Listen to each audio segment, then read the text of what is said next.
Saludos hermanos y hermanas, estamos aquí con ustedes nueva vez para compartir una breve fracción de la palabra, que esperamos que aunque sea breve sea útil. La palabra es útil dice, para redarguir, para convencer de pecado, de justicia y juicio. Y no es como la lluvia, que no regresa vacía, sino que hace su trabajo. Así que nosotros tenemos la confianza en Dios de que alguien alguna persona va a ser edificado con esta palabra. Ese por lo menos es el interés, ese es el espíritu de esta interacción del momento. Y vamos a hablar básicamente tres versículos del libro de Génesis que tienen que ver con un personaje que es muy conocido, uno de los personajes más conocidos de la Biblia, que es Abraham, pero que para mí personalmente la lectura que le doy a esta cita es totalmente diferente. Y en el caso mío es acorde con el momento que estoy viviendo. Y entiendo que si Dios no está permitiendo ver esto es porque tal vez alguna persona adicional a mí también tiene la misma condición y esta palabra le va a ser de mucha utilidad. Y nos vamos a mover únicamente en el capítulo 12 de Génesis y vamos a estar viendo los primeros tres versículos. Génesis capítulo 12, versos 1 al 3. Y dice la palabra del Señor, que leemos siempre para que nuestro Creador sea glorificado. Y nosotros en esta interacción, al final, recibimos mucha formación, mucha solidez, mucha firmeza, mucha fuerza. Dice la Biblia que el gozo del Señor es nuestra fortaleza. Génesis 12, 1, 3. Pero Jehová había dicho a Abraham, vete de tu tierra y de tu parentela y de la casa de tu padre a la tierra que te mostraré. Y haré de ti una nación grande, y te bendeciré, y engrandeceré tu nombre, y serás bendición. Bendeciré a los que te bendijeren, y a los que te maldijeren maldeciré, y serán benditas en ti todas las familias de la tierra.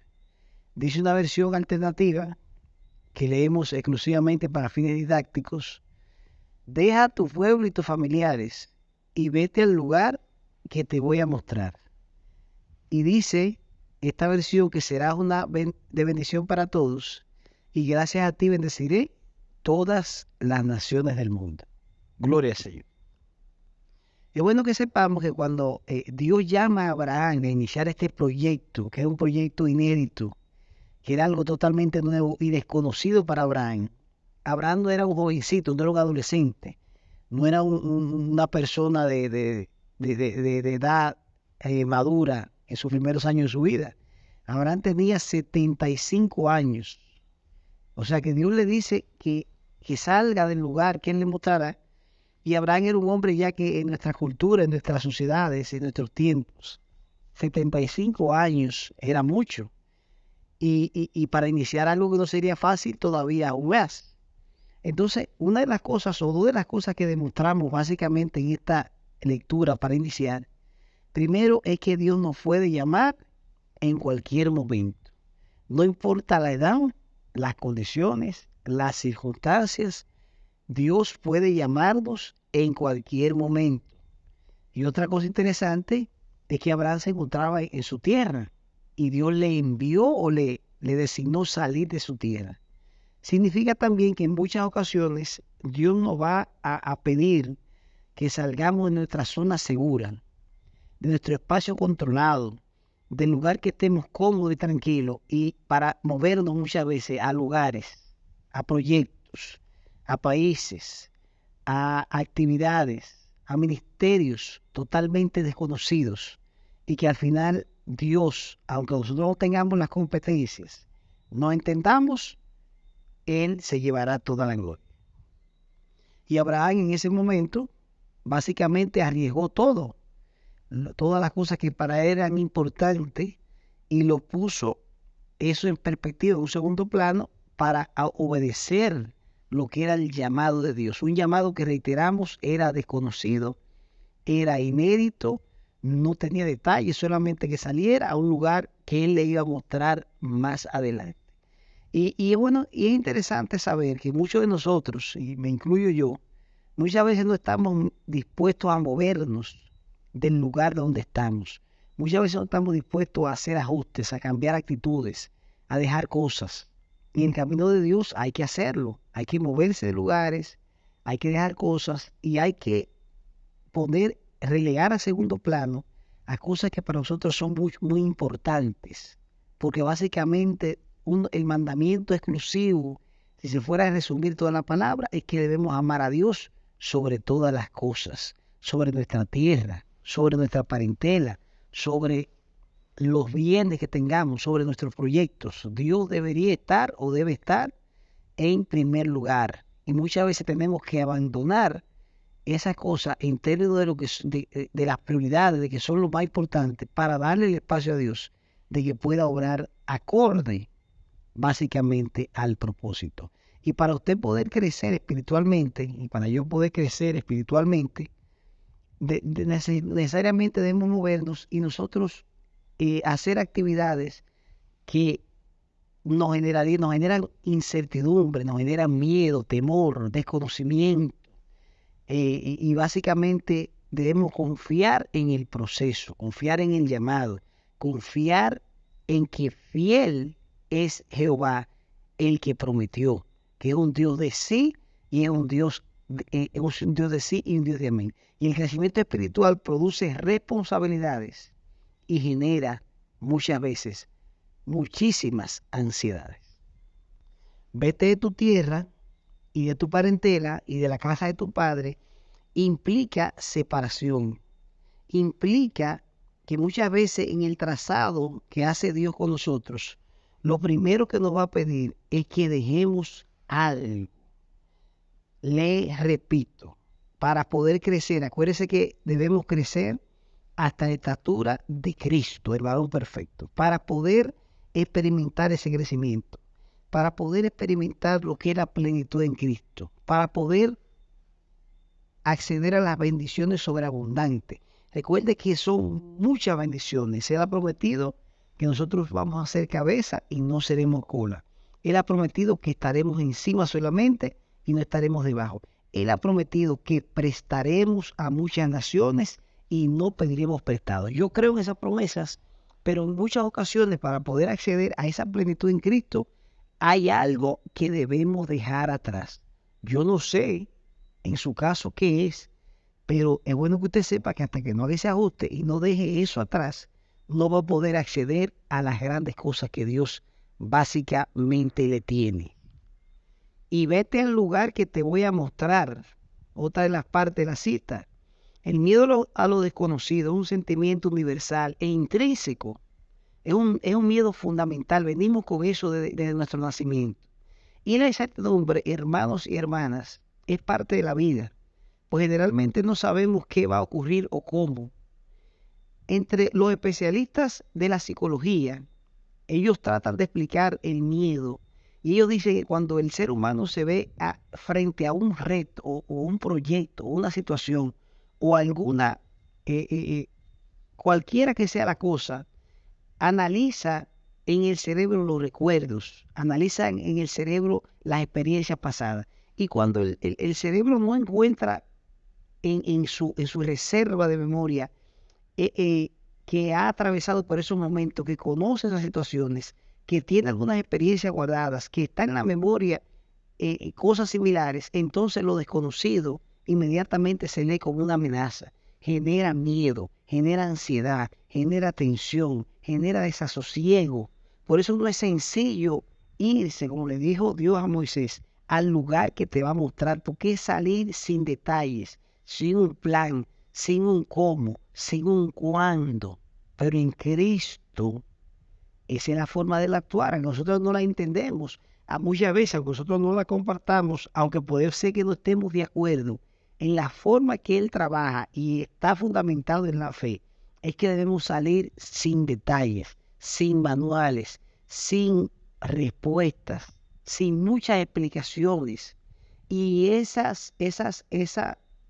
forma nos genera a nosotros incertidumbre, nos genera ansiedad. Solamente podemos nosotros contrarrestar ese miedo, esas inseguridades, confiando en Jehová.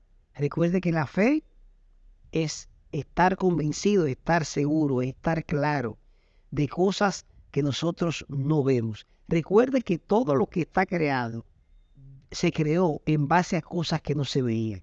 Lo que significa es que lo que usted ve ahora mismo que es incierto es una realidad en Cristo, porque todo lo que hoy existe se creó, se originó en situaciones, en coyunturas y en etapas de la vida de cosas que no se veían. Esa es la fe, es estar convencido, seguro de cosas que no vemos, pero sabemos que van a ser una realidad en Cristo, porque Él es un Dios de sí y es un Dios de amén. Pero la parte medular de esta intervención breve, brevísima que tenemos el día de hoy, no tiene que ver con eso, tiene que ver con lo siguiente. Yo pido que en los próximos minutos usted me preste mucha atención, porque este es la columna vertebral de lo que transmitimos y puede ser que esto le funcione a usted. Recuerda que le dijo, Jehová le había dicho, vete de tu tierra y de tu parentela y de la casa de tu padre a la tierra que te mostraré. Ahí estamos claros. Él le dice, bueno, sal, tú no tienes detalle de dónde va a ser, pero en el camino yo te voy contando. Toma la decisión y arranque el viaje. Y dice el versículo 2, y haré de ti una nación grande y te bendeciré y engrandeceré tu nombre y será bendición. Bendeciré a los que te bendijeren y maldeciré a los que te maldicieren. Y gracias a ti bendeciré a todas las naciones de la tierra. O sea que él le dice, bueno, sal, haz algo, lo que te estoy mandando a hacer, y cuando tú hagas eso, entonces tú vas a ser un bendecido, y tú vas a ser un hombre grande y vas a ser próspero y todas las naciones van a ser benditas a través de ti. Ahí está claro. O sea que Abraham debía hacer algo y Dios entonces estaba comprometido a cumplir una profecía que le había formalizado en ese momento. Espero que estemos claros. Pero ¿qué pasa? Mire dónde se da la distorsión, donde llega la incertidumbre, donde llega la etapa que nosotros muchas veces no entendemos. Porque dice Génesis que Abraham partió como le había ordenado el Señor. Oiga bien, versículo 4. Otra versión dice que Abraham obedeció a Dios y salió de Harán. O sea, Abraham dice, bueno, inmediatamente sale, aunque tenía posiblemente miedo, aunque tenía incertidumbre, ansiedades, partir una ruta desconocida, él, como Dios le dice, él sale, pone todo en segundo plano, confía en Dios y obedece al llamado. Pero ¿qué pasa? Él le dijo, sal, que yo te voy a hacer o a dar esto y aquello.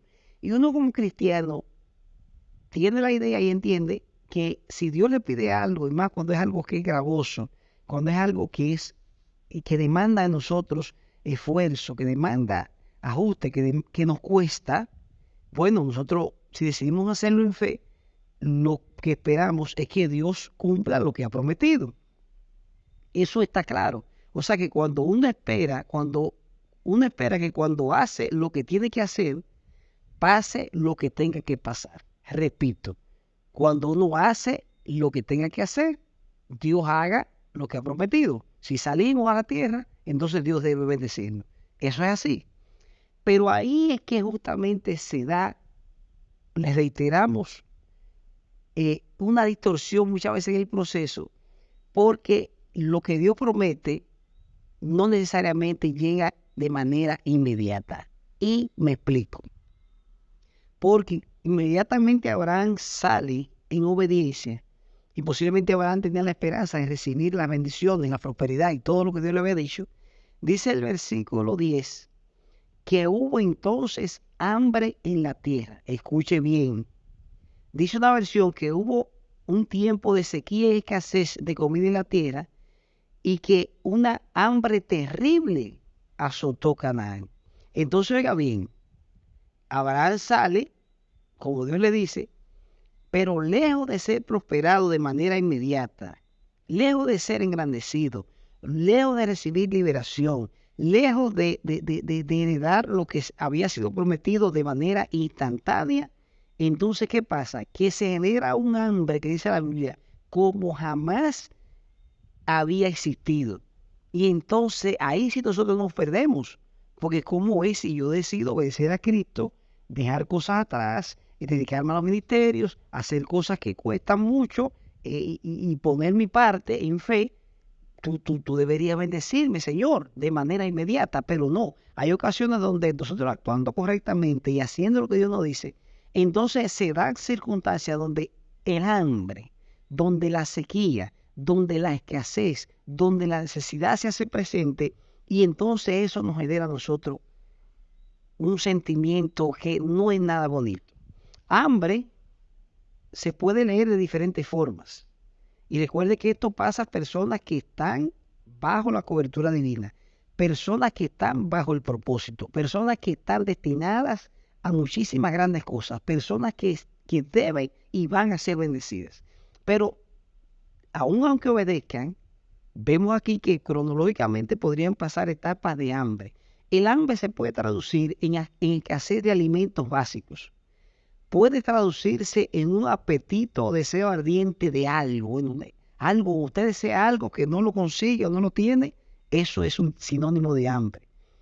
Puede significar estrechez, precariedad, puede significar tener o padecer mucha penuria, puede significar una necesidad, un anhelo, un deseo, una carestía, una escasez, eso es hambre.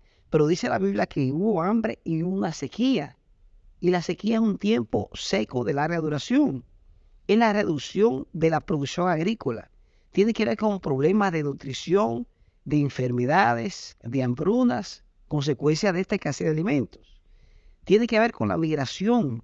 Cuando por hambre o sequía nosotros tenemos que movernos del lugar, o de empresa, o de país, o donde usted quiera, eso también se da.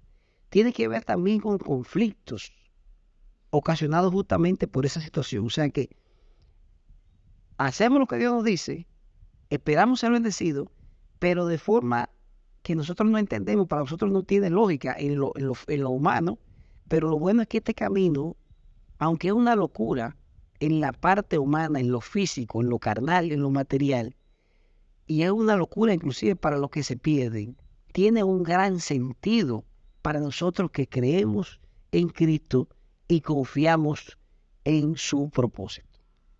Y lo interesante de todo esto, hermanos y hermanas, que nosotros, cuando deberíamos hoy, según nuestro criterio, y es lo que muchos creemos, estar en un periodo de abundancia, estar en un periodo de bendición, estar posiblemente en otro trabajo, con otros jefes, en otro país, con más recursos, con un trabajo no desempleado, sanos, sin esa enfermedad, deberíamos estar. Estamos padeciendo una crisis profunda en este momento.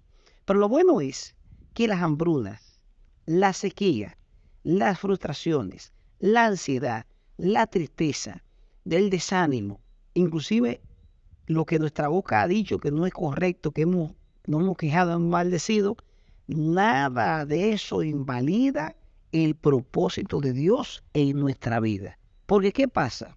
Después de esa hambre, después de esa situación bastante tensa, dice la Biblia en el capítulo 15, que después de estas cosas vino la palabra de Jehová a Abraham en visión diciendo, no temas. Se lo dijo a Abraham en Génesis, se lo dice a usted hoy. No temas, Abraham, yo soy tu escudo y tu galardón será sobremanera grande. Dice otra versión, no tengas miedo porque yo te protejo y te voy a dar una recompensa muy grande. Se lo dijo a Abraham y ahora se lo dice a usted. Yo soy quien te protege y voy a darte muchas riquezas. Aquellos que están en gran necesidad, endeudados, Dios nos dice que nos va a dar muchas riquezas. Pero Abraham, dice la Biblia, contestó, mi Señor y Dios, ¿para qué servirá todo lo que me vas a dar si no tengo hijos? En ese caso, como no me has dado un hijo, todo lo que me regales le quedará a Eliezer de Damasco, que es uno de mis criados. Pero Dios le aseguró, dice una versión, tu heredero será un hijo tuyo y no tu esclavo Eliezer. Y lo llevó fuera, dice la Biblia, y le dijo, mira ahora los cielos, cuenta las estrellas, si las puedes contar. Y le dijo, así será tu descendencia. Gloria al Señor. Oiga qué palabra le dijo. Oiga qué palabra le dijo. No tengas miedo porque yo te protejo y te voy a dar una recompensa. Yo soy tu escudo y tu galardón será sobremanera grande. Se lo dijo a Abraham y se lo dice ahora a usted. Pero Abraham dice, está bien, Señor, tú me vas a bendecir. Yo creo en eso, por eso he salido a lo desconocido. Pero tú sabes que, Señor, me va a heredar un criado mío porque no tengo hijos. Y Dios le dice, ven fuera, Abraham.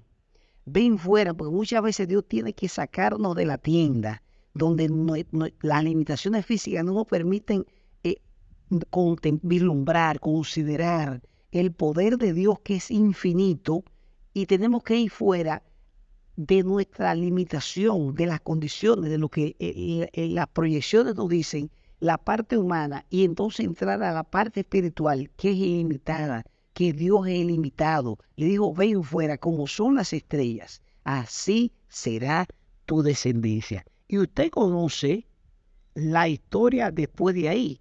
Abraham tuvo hijos, nietos, bisnietos, y hoy la genealogía del reino vino de este hombre, porque Dios fue fiel y cumplió lo que había prometido. Aunque tuvo que pasar un periodo de hambre, de escasez, de desierto, de sequedad, lo que sea, eso fue temporal, eso es transitorio. Lo que usted está pasando hoy es transitorio, por eso debemos estar convencidos y seguros, como dice el Salmo 23, que puedo cruzar lugares peligrosos y no tener miedo de nada, porque tú eres mi pastor y siempre estás a mi lado. Me guías por el buen camino. Otra versión del 23:4 dice, aunque pase por el más oscuro de los valles, no temeré peligro alguno, porque tú, Señor, estás conmigo. Tu vara y tu bastón me inspiran confianzas. Hermanos y hermanas, el llamado, el mensaje, la visión es clara. Mantengámonos firmes sin fluctuar la profesión de nuestra esperanza, porque fiel es el que prometió. Dice una versión, mantengámonos firmes sin dudar, porque Dios cumplirá la promesa que nos ha hecho. Y dice Habacuc, y con esto terminamos, que aunque la visión tardara, aún por un tiempo, mas se apresura hacia el fin y no mentirá. Aunque tardare, espéralo, porque sin duda vendrá y no tardará. Dice otra versión, tardará un poco en cumplirse, pero tú no te desesperes. Aún no ha llegado la hora de que todo esto se cumpla, pero puedo asegurarte que se cumplirá sin falta. Gloria a Dios. Y dice la versión Dios habla hoy, aún no ha llegado el momento en que esta visión se cumpla, pero no dejará de cumplirse. Tú espera, aunque parezca tardar, pues llegará en el momento preciso. No tengo nada más que agregar. Yo voy a mantenerme orando al Señor para que Él continúe añadiendo bendición a través de su palabra. Que Dios los bendiga.